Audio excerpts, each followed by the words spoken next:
Welcome to Middle Age Can Be Your Best Age, the show designed to help make middle age your prime time of life by defying the notion that once you reach 40, 50, or even 60 years old, your crowning achievements are all behind you. Regardless of whether you're just approaching 40 or are firmly entrenched in your middle years, it's time to launch your very own personal journey toward a joyful and purpose-filled second half of life.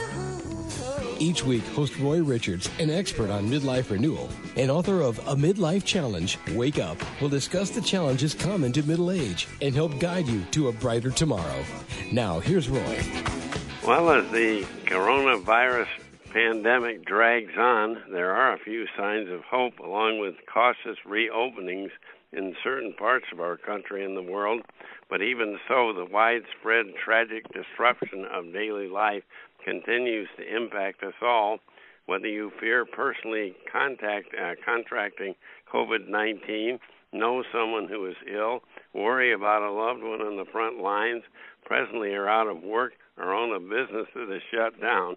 You most likely feel frustrated, lonely, and isolated in your home, fearful of just how long this pandemic will drag on and how vibrant the recovery will be. And unfortunately, I can't immediately get you out of the house, but I can offer the next best thing. My guest, grief counselor and personal growth coach, Rachel Kodanaz, is here today to send us a virtual hug. Also, she'll share some suggestions on how to reconnect online to overcome our individual feeling of isolation. And some of you may recall that Rachel Kodanaz was a guest on our program last November 11th. Here to review are her qualifications as a grief counselor and personal growth coach. For the past 20 years, Rachel has spoken passionately to national audiences on all aspects of personal growth, change, and acceptance of challenge, including grief over loss of a loved one. And she speaks from personal experience. She was suddenly widowed at age 31 with a 2-year-old daughter, and Rachel fought back and overcame her own grief and now counsels others on how to do the same. And she is author of 3 acclaimed books on loss and recovery, and we'll talk about a couple of them later. And hello, Rachel, welcome back. And also I wanted to mention why her commentary is especially relevant for today. She is just now recovering from COVID-19 along with pneumonia, and she is the first guest in our program who actually has fought back and overcome the virus. And hello, Rachel, welcome back. Sorry to learn of your recent traumatic illness, and great that you're back, and I trust you're feeling better now. All of the above, but I have to tell you, just listening to your introduction, you made my day, you made my week, because we talk about losing a little bit of connection, and that is just perfect proof. You just hang out with people that you like and they like you, and they just pump you up, and we'll pump each other up. So there you have it. That's for sure. Well, to talk a little bit about your COVID-19 experience, are you aware of when, how, and from whom you contacted the virus? Well, of course, we all have opinions, as does the news, of what really is going on with this virus, but okay. I was an early person, and so in my opinion, after everything that I've learned, I think it's been here longer than we think it has been, because I think I could have been exposed in many different places, whether it was on an airplane. Yeah, I also work in Vail, Colorado, 1 day a week, part of National Ski Patrol, and also it's guest services. And I think that could be where I got it, either that or on the airplane 3 days before I was there. It's a hodgepodge of people that come from all over, very international crowd. Yeah. But I'm not sure, and we will never know, because if it happened immediately, like you got a rash, then you would know exactly where you got it. But it doesn't happen that way. Well, what are early signs that you experienced that you might be ill with COVID-19? Did it happen suddenly, or did they sneak up on you, or how did that happen? So everybody has a different story, because many of us got sick from that week that we were up in the mountains, and the people that I was also traveling with on visiting. So in my opinion, some people it goes sinus and it goes headache. Other people have had gastro. I only could share with you what mine was. And I ran 10 miles I'm a runner, and I ran 10 miles on a Saturday. Saturday night, Sunday morning, I thought this was early March. So this was before a lot of us knew it. I know it's only 2 months ago, but it seems like a lifetime ago. that people, right, but people were, writing it off that you had to be directly exposed to it. You had to be with someone from China or someone from here and there. At that time, that's where I was. And I said to my husband that evening, I feel like I have just a dripping in my throat. I felt like it was seasonal allergies, which I don't really have, so I was surprised at that. But I had gone for a run, so I thought, okay. Well, within 24 hours, I felt from that dripping in my throat as if I just really stiff, really flu-like, what everybody's saying on that. Yeah. That didn't even last that long. That was 24 hours, and I just was kind of in bed not feeling well, but what really got me was that I woke up, so now 48 hours into it, I woke up where I could not catch my breath, and I ended up in the ER. And that's the part that I would share with your listeners, is that if you've got some of these mild cases, I wish we could count them and have the numbers, because here I am hospitalized and the whole works, and I still have never had a COVID-19 test because they didn't have them, in all states when I was there. My diagnosis says COVID, untested COVID-19 and pneumonia, but my x-rays show that I had what everybody's talking about now, the cloudy pneumonia. Yeah. I believe, to be honest with you, we all just react to it differently. I've had pneumonia in the past. Mine went to my lungs. But for your listeners, I don't want to scare you with my case because my case is small compared to most people don't even know they had it. Yeah. All I suggest is there's not a lot that you can do if you do have it other than trying not to be with other people. But the one thing that I want to just share with the guests is once you're having trouble breathing, do something about it because that happens so fast. And that's what I think we've been faulted at as patients, as citizens, is that we think we wait too long when we're having trouble breathing. That's all I would say. And here I am talking a million miles a minute, so I'm back. Did you end up in isolation, or they didn't know that much about you having COVID-19, so probably not, or were you? Okay, so that's a great question. So I actually was to the hospital twice, only 48 hours apart from the two visits. Oh. And the first one, while they triaged me outside because they were hearing rumors of it, that when I went in, they knew what was going on. It wasn't just rumors, but Denver, where I live, wasn't affected by it truly yet. There was 1 or 2 cases. Yeah. But the second time I went in, they wouldn't even let my husband come in. That was when and that was March 18th. So while it seems like only 6 weeks ago, it was a lifetime ago with us doing that. How long were you in isolation then? I was in my house. I stayed in because, again, this was before the whole community went isolated. The way we did it, I came home because at the hospital that I was at, there was still they didn't separate COVID-19 from the rest of the patients, so they had to do their thing over there. Yeah. But when I came home and the way we did it was that I took my bedroom, the master bedroom and the master bath, and no one ever went upstairs. Nobody came near me. And food was left outside, out the door, and I never used another drop of the house because I didn't want anybody else to worry about, I need to wipe that kitchen sink. Because remember, at the early onset of this, you couldn't even get a cleaning product. No. So I just isolated. But you know what? I have to tell you something, Roy. I didn't feel great, so I didn't realize how isolated I felt. Huh. But then now that I think it's actually harder to be isolated when you feel good.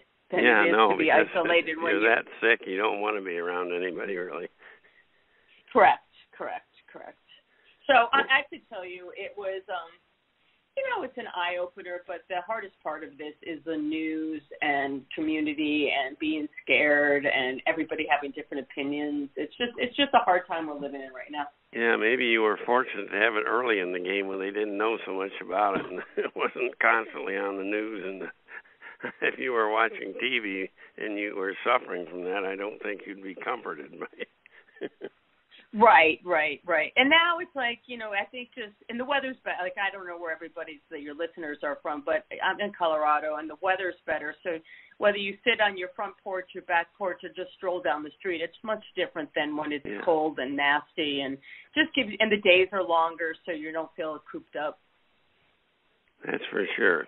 Well, as of Perhaps the most important question is, how in the world were you able to muster up the strength to fight and recover from the disease? What inspired you to fight it and get better? Well, that's a good question. I've never been asked that question. I don't think it was anything that I ever thought about. I just think that, I'm very good patient. As an athlete, I've always had coaches, and I'm very good when a doctor tells you to do something or any of that.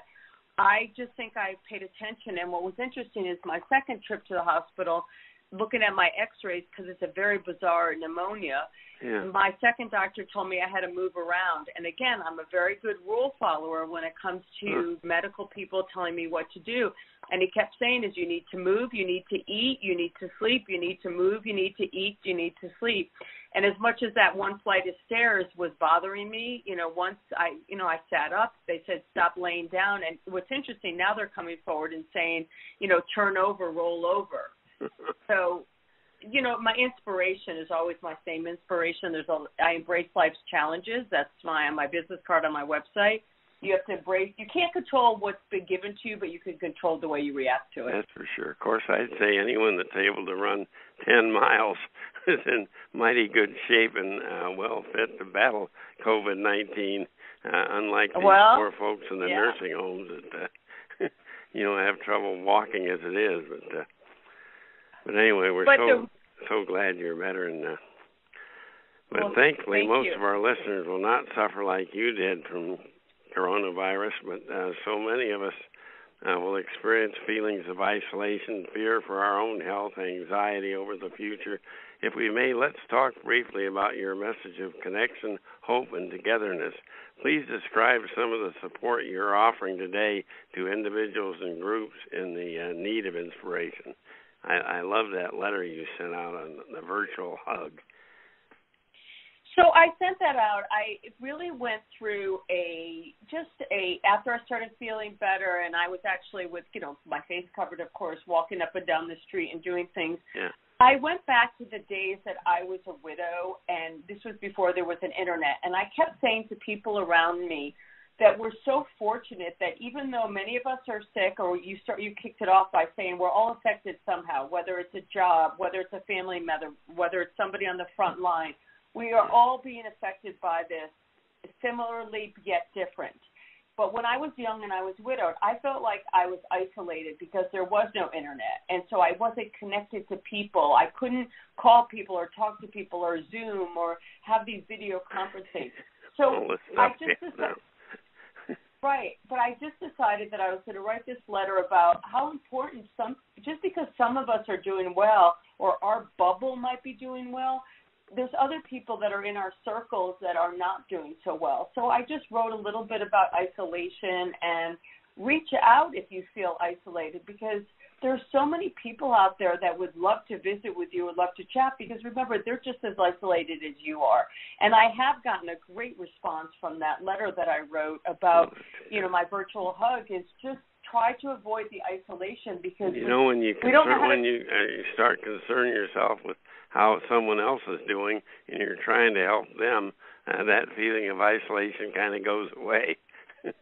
It does, exactly. And I do think that when you're more involved, I think our problem is the more time we have, we play the same tapes over in our head, and we have a tendency of sometimes going on the negative side. So it's just our nature. It's not a personality flaw or it's not mental illness. It's nothing like that. You just get a little overwhelmed, and you might just get a little negative. So that's why I wrote that, is to help people that feel isolated. Here's a virtual hug. Don't be isolated. Don't feel that way, or let me help you not feel that way. Well, if we may, I'd like to close the program to talk a little bit about some of the resources you offer our listeners that may be helpful in this time of pandemic, but also any person that may be faced with a loss or a major life challenge. And you've written 3 highly acclaimed books to help folks with grieving the loss of a loved one. In our November 11th program, we discussed your latest, Finding Peace, One Piece at a Time. And remember, you can listen to past programs by going to our website. So today I'd like briefly to touch on the other 2. In Living with Loss One Day at a Time, you offer 365 daily lessons and thought-provoking ideas for families who have lost a loved one or suffer from any other form of loss. And what is your purpose in writing this book, and how is it intended to be read? Do we read the whole thing or just one thought at a time per day? So I wrote it with the intention of no January, no December, like it didn't have to be calendar year. I also wrote it with the intention that it didn't matter whether you were 3 months out from your loss, new to your loss, a year out, 10 years out from your loss. It was more of just a daily inspirational thought around loss and comparing different aspects of loss, and to help my readers just kind of look at what their situation was a little differently. That was the goal of writing. So some people read it cover to cover. Yeah. Some people read one a day. I get emails and phone calls all the time that how different people are using it. But to answer your real question, I wrote it because I ran support groups for 10 years, and I listened to people of what kept them up at night and what was their biggest hardships. And some of them were, human-related relationships with each other. Some of them were memorials and just wanting to be connected to their loved ones. Some of them were fear. So I kind of throughout just talk about every day something different. Some days I'm really nice to the readers, and I let them sit on the couch and eat bonbons and watch bad TV. And other days I just suggest to have one meal outside the house, because if you get up, not right now, you guys stay home. But when the time reopens, is that you get up, you get dressed, you go out, you have a meal with someone, and as you work your way back home, you think, that's not so bad, maybe I'll do it again tomorrow. So almost an organic way of getting through loss. I like the way you say each day provides a discussion item for all ages and can create a meaningful dinner-time conversation. That'd be a great family activity to take that day's lesson and talk about it. Which is what you could do right now because we're all home. Yeah. So I never thought of that. Maybe I need to do a little promotion around that, is that, forget trying to talk about what you Zoomed and what you learned on your computer today. Maybe you could read a page of the book. I like that. Thanks, Roy. Well, how about your 2015 book, Grief in the Workplace? Who is this book intended for? So that was written, it's actually the third version of that because I've been doing that for a long time. So my background is corporate America, telecommunication, and information technology. So not only am I a runner, I'm also a computer geek. Oh. But when my husband died, we worked for the same company. After that all happened, I was asked by many different just outfits of this was way before there was an internet, and they were just people wanted support. So I took a different angle on grief in the workplace. I took it on what to do with coworkers, managers, and HR, and not necessarily the griever, because there's a lot out there for the griever. Yeah. So that's been my corporate approach to loss. And then my third one, which you mentioned, is finding peace one piece at a time, what to do with yours and your loved one's possessions as you downsize, right-size, or someone passes. Oh, that's good. Well, where's the best place to go to preview and purchase your books? Well, obviously any online store right now, because all other stores are closed. But when they reopen, they're there as well. But right now you can either do it through my website, RachelKodanaz.com, or you could do anything on Amazon. I notice you also have a newsletter. They can sign up for that on your website. Correct, and I send that out maybe every other month. In fact, that's how you and I reconnected, and that's where for your listeners, that would be where you read the letter that I wrote about just about where, we need to connect. We need a virtual hug and we need to connect. Yeah. Well, finally, I noticed you also offer a gift box to send to someone dear who has just suffered a loss. What is contained in this box? Well, I have to tell you, True Confessions, it's really not mine, but I do have a link to it, and I can help you get to it. But she uses my products. She's a phenomenal person out of her group is called Good Grief, and she has sympathy and wellness boxes, and she had reached out to me to include my book, and so I helped, cross-promote her because I'm just so proud of her for what she's doing, because she created, instead of a sad package, which are often perceived as heavy, she created this extremely light and what I'll call it just feeling like you're not alone package. She did a great job. Yeah, I know they can buy that on your website, RachelKodanaz.com. I know I found it there, but right. I can, and of course, you email me, and I can help with anything as well. Yeah. Well, by now, most of you have adopted a new way of listening with social distancing under the coronavirus pandemic. Having said that, isolation and facing a lack of communication can sure get stale, can't it? And I trust all of you accept today's virtual hug from my guest, Rachel Kodanaz. And for more, I suggest you connect with Rachel directly through her newsletter, her books, her events, and perhaps by contacting her directly through her website, RachelKodanaz.com.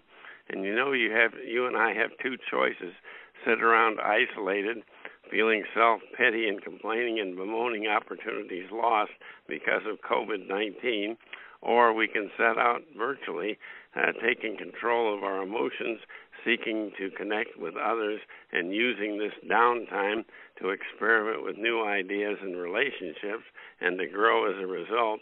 And it should be obvious to you which option to choose, and Rachel Kodanaz can help. And thanks so much, Rachel, for today's virtual hug, and best of success in all that you do.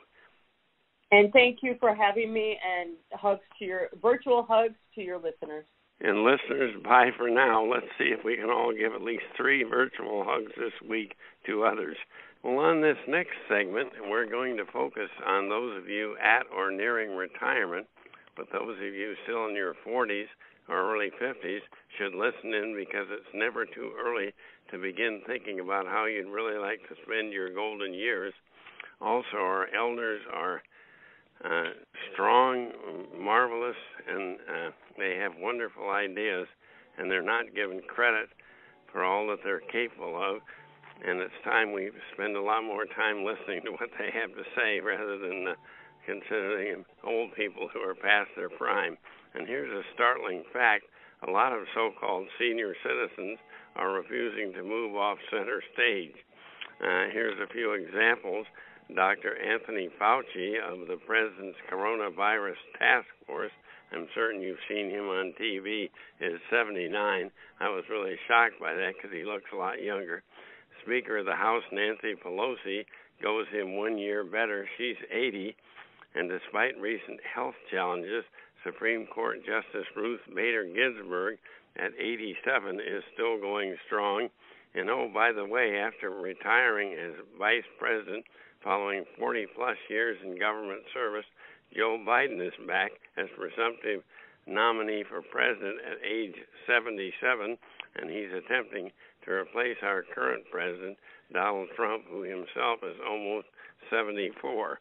And here's a question for all of us: why do certain folks in their late 60s, 70s, and 80s remain vibrant and committed and accomplish big things despite their advanced biological age? Perhaps more importantly, as we age, how might you and I duplicate their success? And my next guest, retired healthcare consultant B J Kittredge, has co-authored with Thelma Reese a brand new book on the subject of senior activism. The book's title is How Seniors Are Saving the World, Retirement Activism to the Rescue. And this book is packed with inspiring true stories of seniors, and not only famous seniors, but people who have taken up their favorite causes with vigor and purpose, not because they have to, but because they want to. And I trust their stories will inspire you to a similar dedication and activism once you retire. And here are B J Kittredge's qualifications. She's a retired consultant to the healthcare industry, who prior to that was a public school teacher at all 3 levels. That's pretty amazing: elementary, middle, and high school. And from academics, she moved into operations of a major Philadelphia accounting firm and then on to a small publishing company. She subsequently became the first director of training and development in the Member Services Division of U.S. Healthcare, and in this role she authored and delivered original management training, speakeasy communication skills programs, IT operations manuals, and a new system of performance evaluation. And hello, B J Kittredge. We're very honored to have you here with us today. I'm very honored to be here. Thank you so much. Well, I'd like to begin with your thoughts on the changing societal consensus about aging out of one's primary job. Why, in your opinion, should retirement be redefined as unretirement? Well, that is one of our concepts, because as I remember, my great-grandmother lived until I was 19, and she lived to a ripe old age, but she always sat in a chair.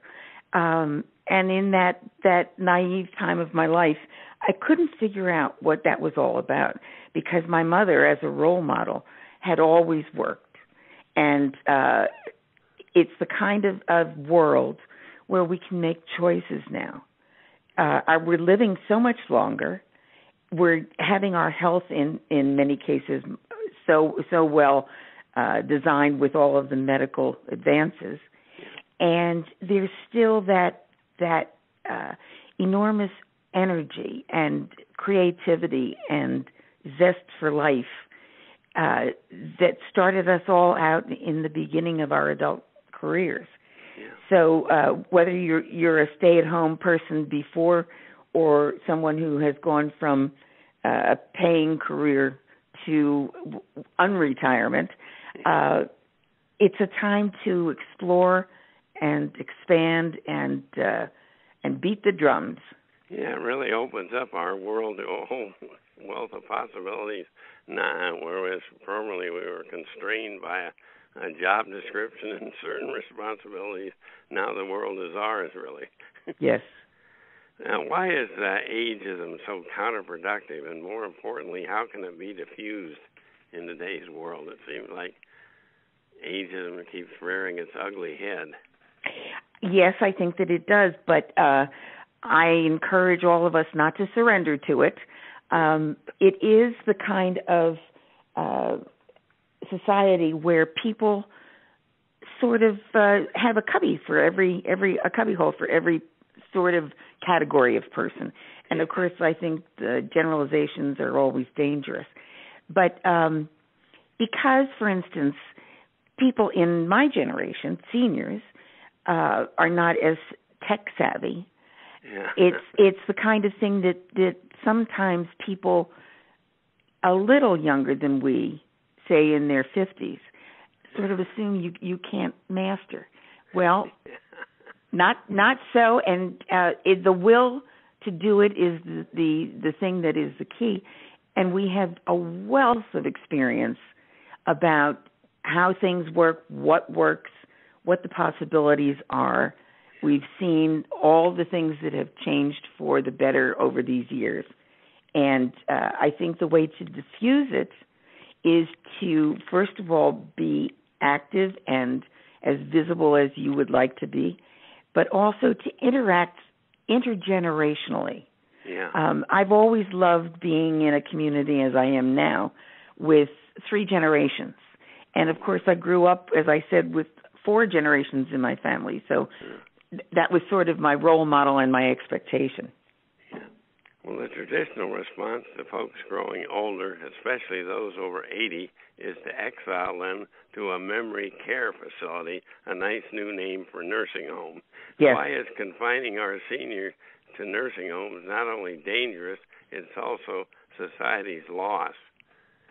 I think that the research that I have done shows a lot of data-based reports that say that the most important thing as we get older, although I see it as certainly for any age, but you don't want to not have a purpose. You want to have a reason to get up in the morning and, as I say, put on your earrings and get busy.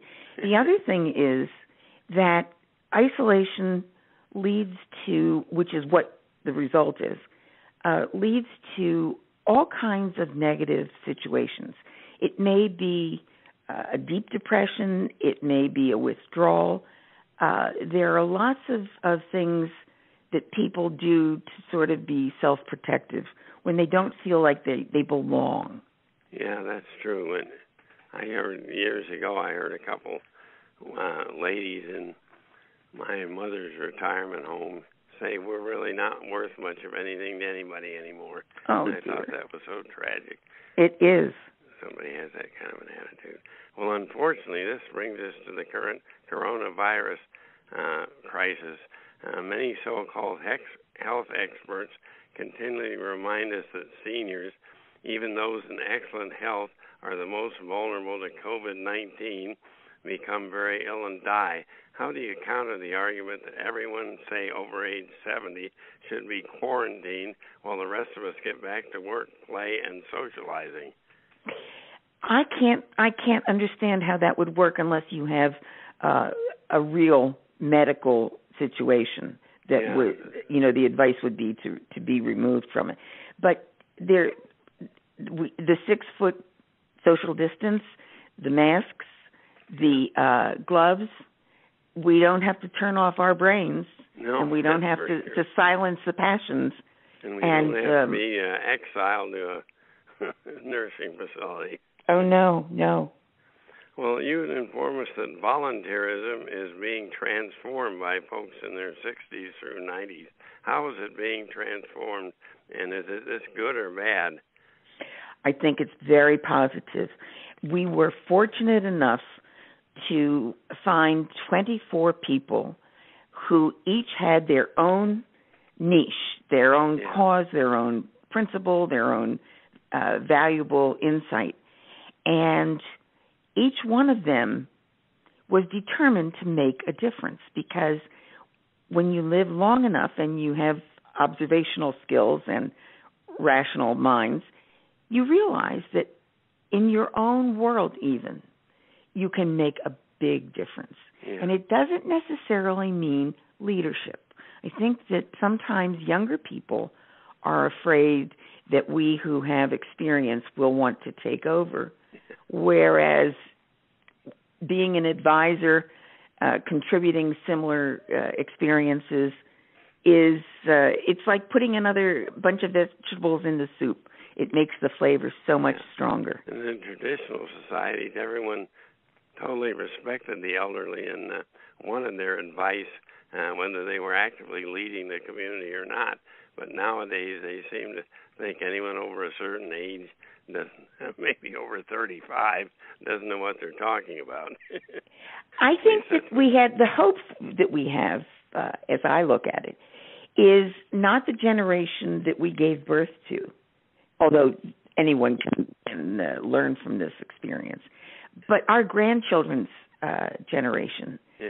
It seems to me that from my own experiences that people of that age are anxious to hear the stories. And, that's true.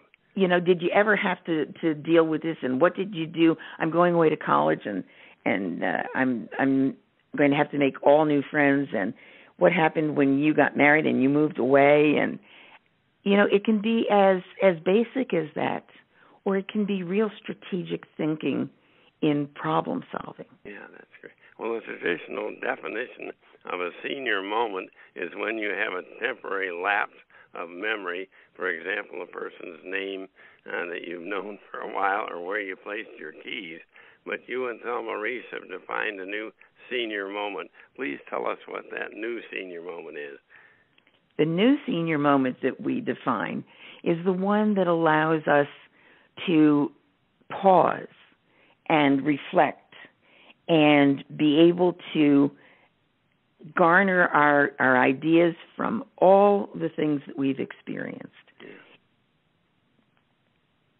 Yeah, let's get down to where rubber meets the road. Can you offer suggestions to our listeners who are maybe contemplating retiring from their primary occupation, how to identify a worthy cause for activism, a problem that needs to be solved, and how best to employ their talents and energy to inspire positive change? How would you go about looking for something worthwhile to do? Well, first of all, I think, this is the way that I've lived my life, I would never retire without a plan.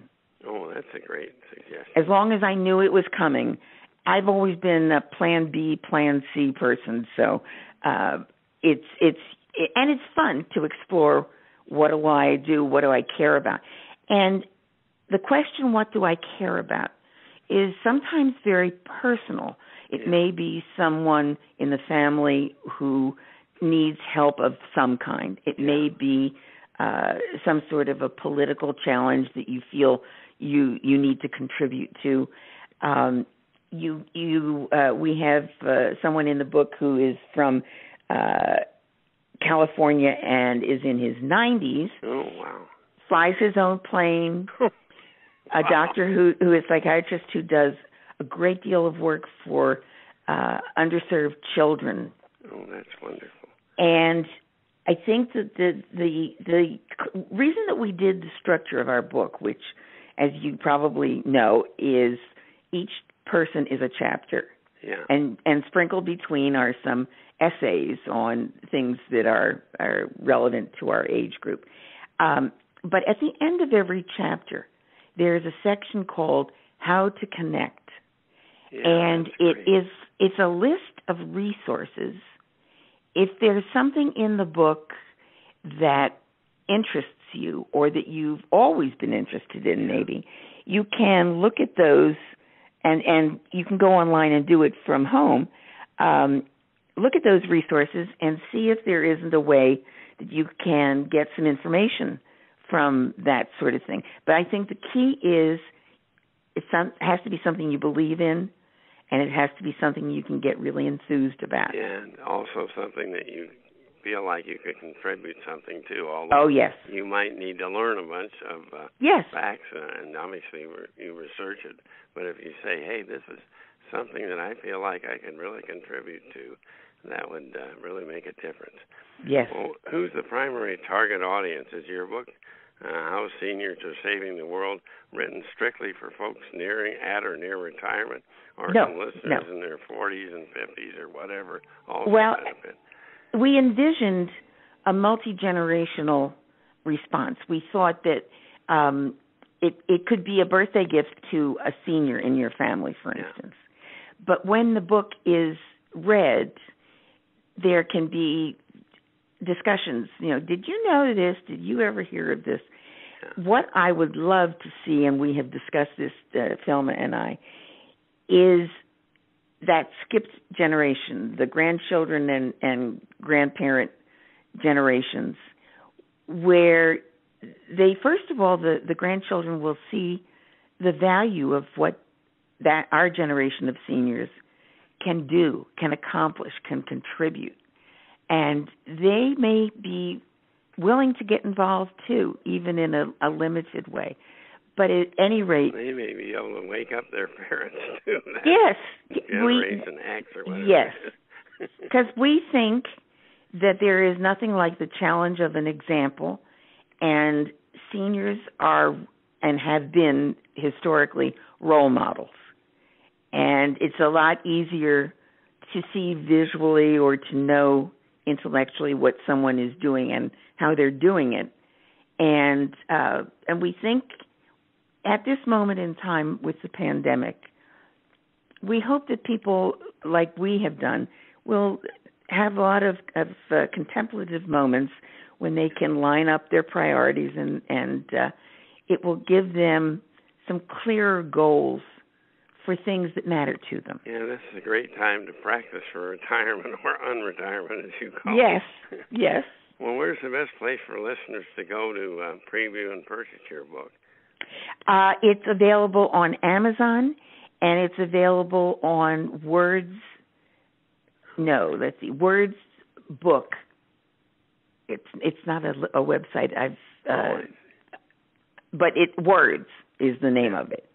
Do you have a website where people can learn more about your operation? Where should they go to do that? Yes. First, we have a blog, which Thelma and her previous partner, who unfortunately died, and that's where I came in. But they started a blog called Elder Chicks, CHICKS. I guess I can't read that then. You certainly can. You certainly can. It was after the book that they wrote about the new senior woman, so that's where the feminine came in. Didn't they also write a book, The New Senior Man? Yep, they sure did. That's good. Yeah, and that was in reaction to people saying, well, how about The New Senior Man? Yeah.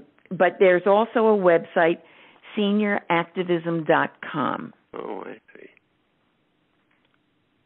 Okay, well, people can check that out then.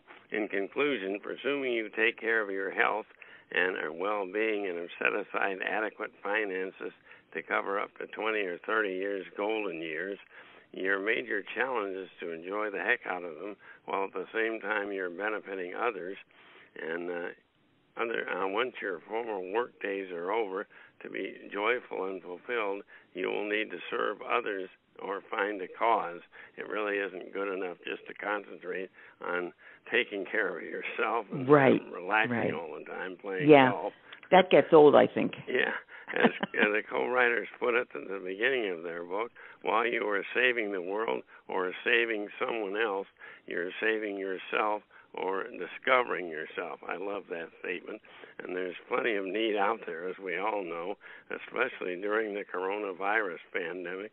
We are living through tumultuous times, and once you turn in your key to your office or shop, instead of wondering, what will I do with all of my free time, spend some time thinking about and looking into certain problems or causes and what you can do to help solve or contribute to alleviate those causes. And ultimately, like the activists described in the Rachel Kittredge book, you may find that there are, in fact, too many things to do and not enough time to accomplish all of them, but you'll be enjoying every moment while you're alive. And as my guest B J Kittredge advises, it feels like putting bricks in the wall of something solid that you're helping build from the foundation up. And when all is said and done on your final day on Earth, won't it be great to have left a legacy? And I highly recommend you preview Miss Reese and Miss Kittredge's brand new book, How Seniors Are Saving the World, and I guarantee you'll be inspired to do so. And thank you so much, BJ, for inspiring words, and best of success in getting the message out. And to all of you out there, a fond farewell.